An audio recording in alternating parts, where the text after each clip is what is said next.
Je remarque que Madame la députée française, représentant la République en marche, critique notre système constitutionnel hongrois. Mais acceptez que nous ayons le droit à notre propre constitution. Cependant, il est vrai que la constitution hongroise protège les familles, les enfants et le mariage. Oui, il est stipulé dans notre constitution que le mariage est l'union d'un homme et d'une femme. Il est également précisé que le père est un homme et que la mère est une femme. Nous avons le droit d'adopter ces dispositions. Ne nous en privez pas, je vous prie. Concernant les accusations de corruption visant la Hongrie, je dois les rejeter fermement. Si vous voulez, nous pouvons entrer dans un débat personnel, bien que ce soit ironique, étant donné que nous sommes dans une assemblée qui a elle-même une certaine expérience en matière de corruption, n'est-ce pas? Cette institution veut-elle vraiment donner des leçons de lutte contre la corruption à n'importe quel État membre?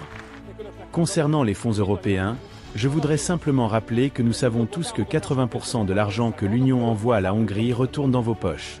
Les subventions versées à la Hongrie finissent dans les caisses de vos entreprises. Et après cela, vous nous critiquez pour avoir accepté les fonds européens. En ce qui concerne les relations économiques, la Hongrie commerce de manière transparente. Mais si je regarde vos pays, je vois que beaucoup d'entre vous contournent les sanctions en commerçant avec la Russie via des pays asiatiques. Voici les chiffres. L'Union européenne exporte chaque mois pour $1 milliard de marchandises supplémentaires vers certains pays d'Asie centrale par rapport à avant la guerre en Ukraine. Pourquoi donc? C'est ainsi que vous contournez les sanctions. Les entreprises allemandes, françaises et espagnoles les contournent de cette manière. Vous parlez aussi d'énergie. Depuis le début de la guerre, les pays occidentaux ont acheté pour $8,5 milliards de pétrole russe raffiné en Turquie ou en Inde. Et vous nous critiquez pour cela? 8,5 milliards.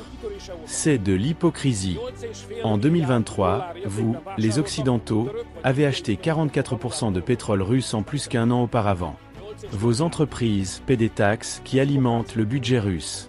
Ces taxes représentaient 1,7 milliard de dollars. Et vous nous accusez de proximité avec la Russie? C'est vous qui la financez. La vérité, c'est que je ne suis pas venu ici pour vous reprocher ces faits. Cela ne m'intéressait pas. Je suis venu pour présenter le programme de la présidence hongroise. Et vous avez transformé cette rencontre en un affrontement purement politique.